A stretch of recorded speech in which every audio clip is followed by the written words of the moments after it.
India Legal presents Courts Roundup.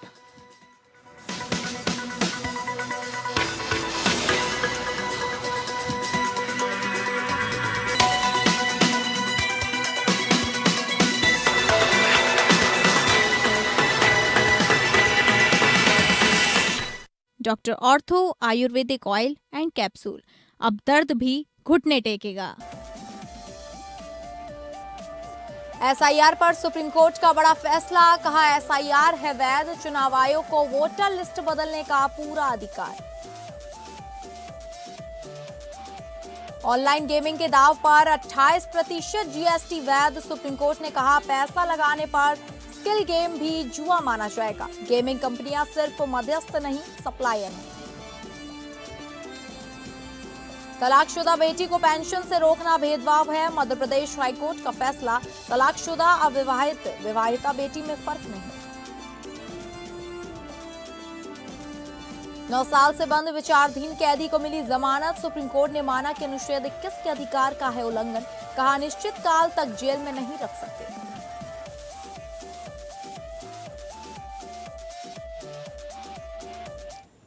नमस्कार, आप सभी का बहुत बहुत स्वागत है कोर्ट्स राउंडअप में और मैं हूं आपके साथ अंकिता सिंह।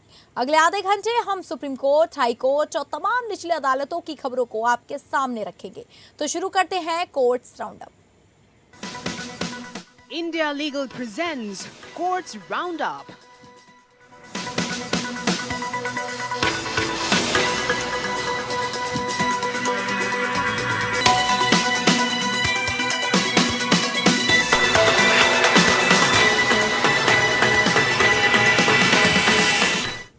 सुप्रीम कोर्ट ने चुनाव आयोग की स्पेशल इंटेंसिव रिवीजन प्रक्रिया को कानूनी और संवैधानिक रूप से सही ठहराया है।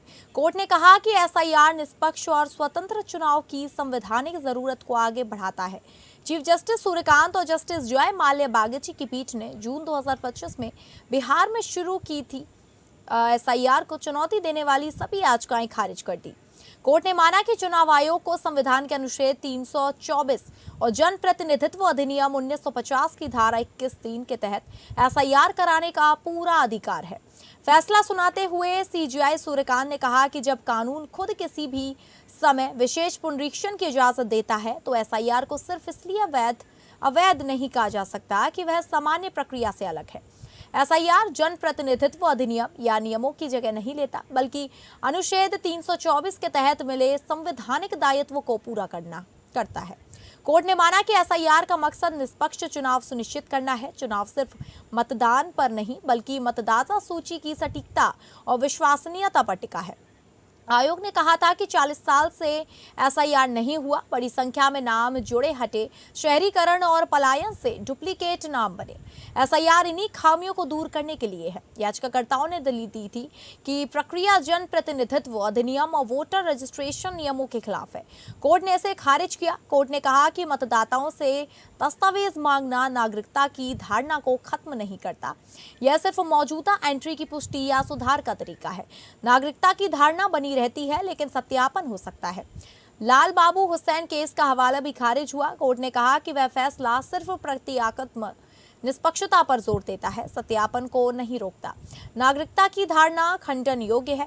कोर्ट ने साफ किया कि मतदाता सूची तैयार करते समय चुनाव आयोग नागरिकता से जुड़े सवाल देख सकता है, लेकिन आयोग का फैसला अंतिम नहीं होगा। इससे सिर्फ वोट देने का अधिकार प्रभावित होगा, नागरिकता खत्म नहीं होगी। नागरिकता तय करना केंद्र सरकार के सक्षम प्राधिकारी का काम है। अगर आयोग किसी को वोटर लिस्ट में शामिल करने से मना करता है तो उसे उस व्यक्ति का नाम 4 हफ्ते के अंदर केंद्र सरकार को भेजना होगा। अंतिम फैसला नागरिकता अधिनियम के तहत ही होगा। तब तक हटाया गया नाम उसी फैसले के अधीन रहेगा। एसआईआर बिहार में पूरी हो चुकी है। केरल, तमिलनाडु, पुडुचेरी और बंगाल में भी पूरी हो गई है। यूपी, गुजरात, राजस्थान समेत कई राज्यों में चल रही है। कोर्ट ने प्रक्रिया पर रोक नहीं लगाई थी, सिर्फ कानूनी सवाल तय करने को कहा था। फैसला 29 जनवरी को सुरक्षित रखा गया था। और इस मामले की ज्यादा जानकारी देंगी इंडिया लीगल रिसर्चर एंद्रला चौधरी। एंद्रा, क्या जानकारी है आपके पास? नमस्कार। आज सुप्रीम कोर्ट ने इलेक्शन कमीशन ऑफ इंडिया के स्पेशल इंटेंसिव रिवीजन यानी एसआईआर एक्सरसाइज को कानूनी तौर पर वैलिड माना है। कोर्ट ने कहा है कि इलेक्शन कमीशन को कॉन्स्टिट्यूशन के आर्टिकल 324 और representation of the people act 1950 के सेक्शन 21 सब सेक्शन 3 के तहत इलेक्टोरल रोल्स रिवाइज करने का अधिकार है। सुप्रीम कोर्ट ने ऑब्जर्व किया कि फ्री एंड फेयर इलेक्शंस के लिए इलेक्टोरल रोल्स का एक्यूरेट और क्रेडिबल होना बहुत जरूरी है। कोर्ट के मुताबिक एसआईआर एक्सरसाइज का सीधा संबंध डेमोक्रेटिक प्रोसेस की इंटीग्रिटी और ट्रांसपेरेंसी से है। सुनवाई के दौरान कोर्ट ने पिटिशनर्स के इस आर्ग्यूमेंट को रिजेक्ट कर दिया कि SIR process representation of the people act, registration of electors rules या लाल बाबू हुसैन जजमेंट के खिलाफ है। बेंच ने कहा कि वेरिफिकेशन के लिए सपोर्टिंग डॉक्यूमेंट्स मांगना सिटीजनशिप की प्रिजम्पशन को खत्म नहीं करता, बल्कि वेरिफिकेशन प्रोसेस को स्ट्रेंथन करता है। कोर्ट ने यह भी क्लैरिफाई किया कि election commission electoral rolls prepare और रिवाइज करता वक्त सिटीजनशिप से जुड़े सवालों को एग्जामिन करते हैं, लेकिन कमीशन का डिसीजन फाइनल सिटीजनशिप डिटर्मिनेशन नहीं माना जाएगा और सिटीजनशिप का फाइनल एडजुडिकेशन कॉम्पिटेंट अथॉरिटी के पास ही रहेगा under the citizenship act. Supreme court ने फर्दर डायरेक्ट किया है कि अगर इलेक्शन कमीशन किसी व्यक्ति की एलिजिबिलिटी से सेटिस्फाई नहीं होता तो मैटर को यूनियन गवर्नमेंट की कॉम्पिटेंट अथॉरिटी के पास कानूनी एडजुडिकेशन के लिए भेजना होगा। साथ ही कोर्ट ने इलेक्शन कमीशन को ऑर्डर दिया है कि 2003 बिहार इलेक्टोरल रोल से डाउटफुल सिटीजनशिप के बेसिस पर डिलीट किए गए लोगों के नाम 4 हफ्तों के अंदर सेंट्रल गवर्नमेंट को फॉरवर्ड किए जाए। फिलहाल इस जजमेंट को इलेक्टोरल इंटीग्रिटी और फ्री एंड फेयर इलेक्शंस के पर्सपेक्टिव से एक सिग्निफिकेंट कॉन्स्टिट्यूशनल रूलिंग माना जा रहा है। धन्यवाद। ठीक है, आपका धन्यवाद जानकारी देने के लिए। सुप्रीम कोर्ट ने ऑनलाइन गेमिंग कंपनियों के खिलाफ जीएसटी मांग को बरकरार रखा। कोर्ट ने कहा कि उनके प्लेटफॉर्म पर लगाए गए दाव की पूरी के फेस वैल्यू पर 28% जीएसटी लगाना संवैधानिक रूप से सही है। जस्टिस जेबी पारदीवाला और जस्टिस आर महादेवन की बेंच ने कहा कि यह जीएसटी लेवी संविधान के ढांचे का उल्लंघन नहीं करती। कोर्ट ने माना कि जीएसटी कानून के तहत इस लेवी का वैधानिक आधार है। नियमों का हवाला देकर जीएसटी लेवी को अमान्य नहीं ठहराया जा सकता। ऑनलाइन गेमिंग ऑपरेटर सिर्फ मध्यस्थ नहीं बल्कि एक्शनेबल क्लेम के सप्लायर हैं जो जीएसटी के दायरे में आते हैं। कोर्ट ने सीजीएसटी नियमों को सही ठहराया जो ऑनलाइन गेमिंग और कसिनो में लगाए गए पूरे दाव पर जीएसटी लगाने का अधिकार देते हैं। फैसले का अहम पहलू ये था कि क्या ये गेम सट्टा है या स्किल बेस्ड। कोर्ट ने कहा अगर अनिश्चित नतीजों पर पैसा लगाया गया है तो स्किल बेस्ड गेम भी जीएसटी के लिए सट्टा और जुआ बन जाते हैं। सुप्रीम कोर्ट ने कर्नाटक हाई कोर्ट के गेम्सक्राफ्ट के पक्ष वाले फैसले को रद्द कर दिया। गेम्सक्राफ्ट को सितंबर 2022 में भेजा 21,000 करोड़ का जीएसटी नोटिस बहाल कर दिया गया। हालांकि अंतिम फैसला जीएसटी अधिकारियों पर छोड़ा गया। अब ऑनलाइन गेमिंग, फैंटेसी स्पोर्ट्स और कैसीनो ऑपरेटर्स के खिलाफ लंबित नोटिस और कार्यवाही इसी फैसले के आधार पर तय होगी। रियल मनी गेमिंग कंपनियों को नोटिस मिले थे कि दाव या एंट्री फीस की पूरी रकम पर 28% जीएसटी लगेगा, न सिर्फ प्लेटफॉर्म फीस या ग्रॉस गेमिंग रेवेन्यू पर। कंपनियों का कहना है कि जीएसटी सिर्फ उनकी कमाई पर लगना चाहिए, न कि पूरे दाव पर। 2023 में जीएसटी काउंसिल ने ऑनलाइन गेमिंग, कैसीनो और हॉर्स रेसिंग की फुल फेस वैल्यू पर 28% जीएसटी लगाने का फैसला किया। रेवेन्यू का कहना था कि संशोधन सिर्फ मौजूदा कानून को स्पष्ट करता है। कंपनियों ने कहा कि इसे 1 अक्टूबर 2023 से पहले लागू नहीं किया जा सकता। इंडस्ट्री पर मांग पहले 1.12 लाख करोड़ थी जो ब्याज पेनल्टी के साथ 2.5 लाख करोड़ तक पहुंच गई। गेम्सक्राफ्ट पर 77,000 करोड़ के बैटिंग वॉल्यूम पर 21,000 करोड़ जीएसटी मांगा गया था। कर्नाटक हाई कोर्ट ने रम्मी को स्किल गेम मानकर गेम्सक्राफ्ट के पक्ष में फैसला दिया था। सुप्रीम कोर्ट ने सितंबर 2023 में उस पर रोक लगा दी थी। दिसंबर 2024 में जीएसटी कार्रवाई पर रोक लगी थी जिसे अब हटा दिया गया है। कोर्ट ने आज माना कि 2023 के संशोधन सिर्फ स्पष्टीकरण थे।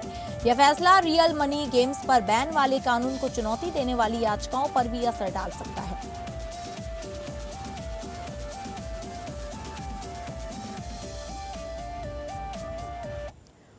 सुप्रीम कोर्ट ने उस पत्रकार की अपील खारिज कर दी है जिसने दिल्ली हाई कोर्ट के आदेश को चुनौती दी थी। हाईकोर्ट ने पत्रकार को सोशल मीडिया पोस्ट हटाने को कहा था जिसमें उसने एक व्यक्ति पर फ्लाइट में यौन उत्पीड़न का आरोप लगाते हुए उसकी फोटो और नौकरी की जानकारी शेयर की थी। जस्टिस बीवी नागरत्ना और जस्टिस उज्जवल भुइया की बेंच ने कहा कि वह हाईकोर्ट के आदेश में दखल नहीं देगी। कोर्ट ने सोशल मीडिया पर बिना परिणाम सोचे आरोप लगाने पर चिंता जताई। कोर्ट ने कहा कि पोस्ट के बाद आरोपी की नौकरी चली गई। बेंच ने टिप्पणी की कि अगर ऐसे आरोप लगते रहे तो सिनेमा हॉल, शादी हॉल जैसे जगहों पर महिलाओं पुरुषों की अलग बैठने की व्यवस्था करनी पड़ सकती है। कोर्ट ने कहा सिनेमा में भी अब महिला पुरुष की अलग सीटें होंगी। शादी हॉल में महिला एक तरफ, पुरुष दूसरी तरफ। अगर ऐसे आरोप लगेंगे तो क्या बंटवारा चाहिए, हम गाइडलाइन बना देंगे। 11 मार्च को दिल्ली मुंबई फ्लाइट में पत्रकार से सहयात्री पर गलत व्यवहार का आरोप लगाया। बाद में एक्स पर उसकी फोटो और ऑफिस की जानकारी पोस्ट कर दी। व्यक्ति ने आरोप नकारते हुए दिल्ली हाईकोर्ट में मानहानि का केस किया। 2 अप्रैल को हाईकोर्ट ने पत्रकार को पोस्ट हटाने और अगली सुनवाई तक ऐसे आरोप न लगाने का अंतरिम आदेश दिया। सुप्रीम कोर्ट में वकील जय अनंत देहाद्रई ने कहा कि उनकी मुवक्किल 24 साल की पीड़िता है। हाईकोर्ट ने बोलने पर रोक लगा दी। जस्टिस नागरत्ना ने पूछा, आप सोशल मीडिया पर क्यों गए? प्रतिष्ठा का अधिकार भी होता है, आपके पोस्ट से उसकी नौकरी गई। वकील ने कहा यह अभिव्यक्ति की आज़ादी का मामला है, एफआईआर भी दर्ज है। कोर्ट ने कहा हाईकोर्ट का आदेश सही है और याचिका खारिज कर दी। कोर्ट ने साफ किया कि आरोप लगाने का तरीका सही होना चाहिए। सोशल मीडिया पर नाम उछालने से पहले कानूनी प्रक्रिया अपनाएं, क्योंकि इससे किसी की प्रतिष्ठा और रोजगार पर असर पड़ता है।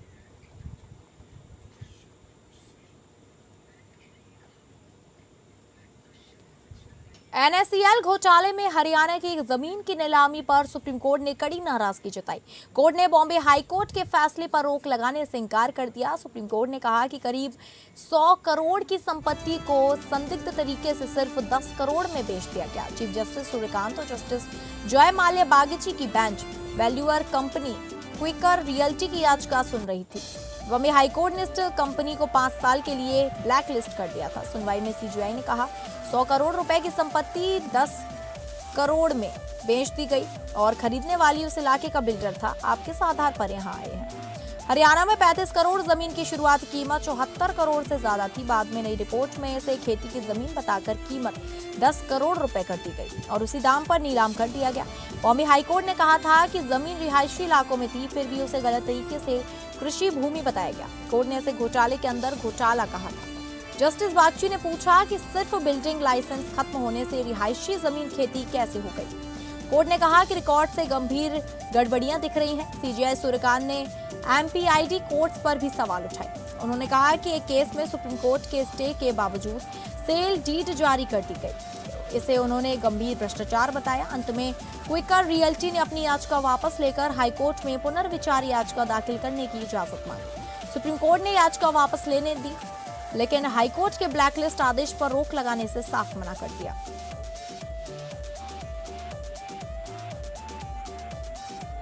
सुप्रीम कोर्ट ने हाल ही में कहा कि पति के रिश्तेदारों को सिर्फ इसलिए आपराधिक क्रूरता का दोषी नहीं ठहराया जा सकता क्योंकि उन्होंने महिला को शादी में एडजस्ट करने या मायके लौट जाने की सलाह दी।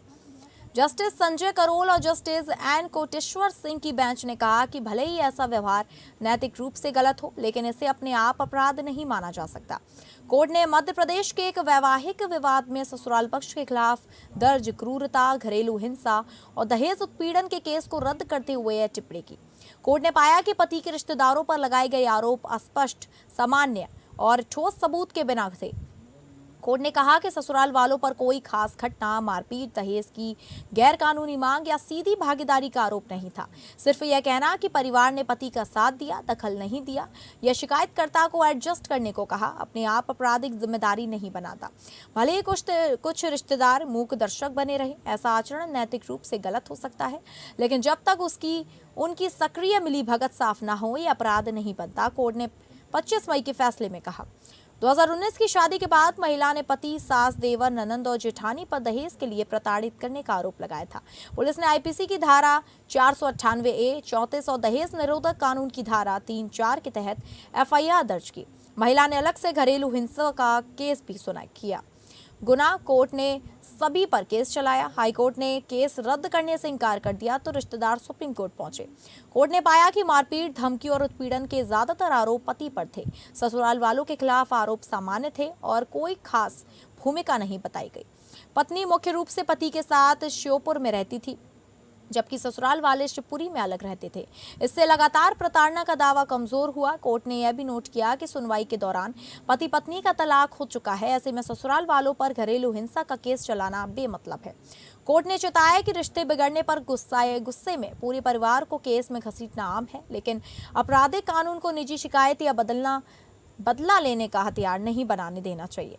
कोर्ट ने कहा कि बिना ठोस आधार के पति के हर रिश्तेदार पर केस चलाने से पहले कड़ी जांच जरूरी है।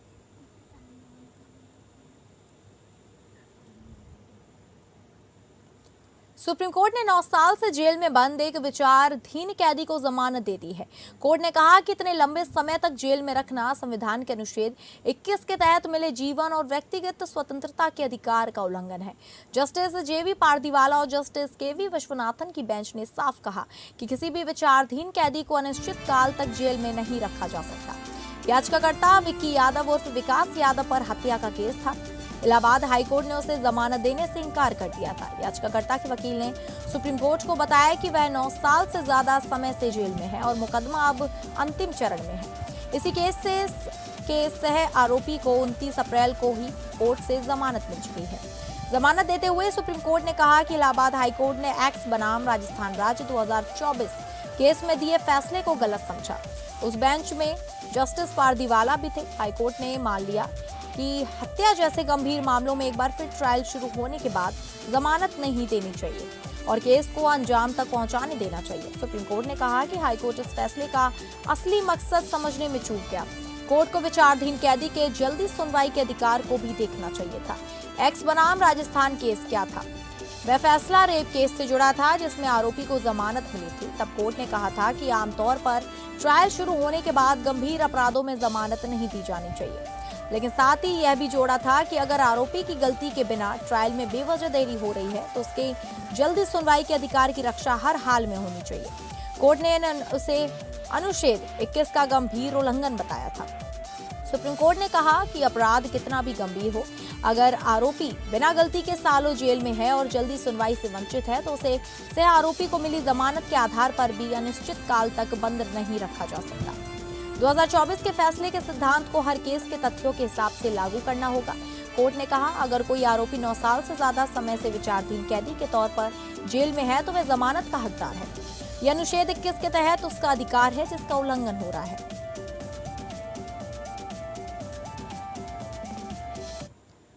मध्य प्रदेश हाईकोर्ट ने एक अहम फैसले में कहा है कि तलाकशुदा बेटी को पारिवारिक पेंशन से वंचित नहीं किया जा सकता। कोर्ट ने साफ किया कि ऐसा करना संविधान के अनुच्छेद 14 के तहत समानता के अधिकार का उल्लंघन है। जस्टिस विशाल धगत की बेंच ने कहा अगर तलाकशुदा बेटियों को परिवार की परिभाषा में शामिल नहीं किया जाता तो यह मौलिक अधिकारों का उल्लंघन होगा। अविवाहित, विवाहित और तलाकशुदा बेटी में कोई फर्क नहीं है। याचिकाकर्ता ज्योति स्वर्गीय शंकर लाल की तलाकशुदा बेटी है। शंकर लाल गृह रक्षक विभाग में जिला कमांडेंट थे और 2001 में रिटायर हुए। पत्नी के निधन के बाद 2017 में उन्होंने बेटी को पारिवारिक पेंशन के लिए नामित करने का अनुरोध किया। अधिकारियों ने दिसंबर 2021 में यह कहकर अनुरोध खारिज कर दिया कि मध्य प्रदेश सिविल सेवा पेंशन नियम 1976 के तहत तलाकशुदा बेटी परिवार में नहीं आती। ज्योति की ओर से केंद्र सरकार के कार्मिक मंत्रालय के 11 सितंबर 2013 के आदेश का हवाला दिया गया। इसमें कहा गया है कि आश्रित तलाकशुदा बेटियां शर्तों के साथ पारिवारिक पेंशन की हकदार है। राज्य सरकार ने दलील दी कि नियम 45 के तहत याचिकाकर्ता आश्रित नहीं पाई गई, इसलिए दावा खारिज हुआ। हाईकोर्ट ने नियम 44 को देखा। इसमें पति पत्नी, बेटे, अविवाहित बेटियां, विधवा बेटियां, माता पिता, नाबालिग भाई बहन और विवाहित बेटियों को परिवार में रखा गया है, लेकिन तलाकशुदा बेटी का जिक्र नहीं है। कोर्ट ने कहा सिर्फ तलाकशुदा होने के आधार पर बेटी को अलग करना गलत है। अगर उन्हें बाहर रखा जाता तो यह समानता के सिद्धांत के खिलाफ होगा। हाईकोर्ट ने अधिकारियों का आदेश रद्द कर दिया। राज्य सरकार को नए सिरे से विचार करने का निर्देश दिया। कोर्ट ने कहा अगर तलाकशुदा बेटी आश्रित पाई जाती है तो उसे पारिवारिक पेंशन का लाभ जरूर दिया जाए।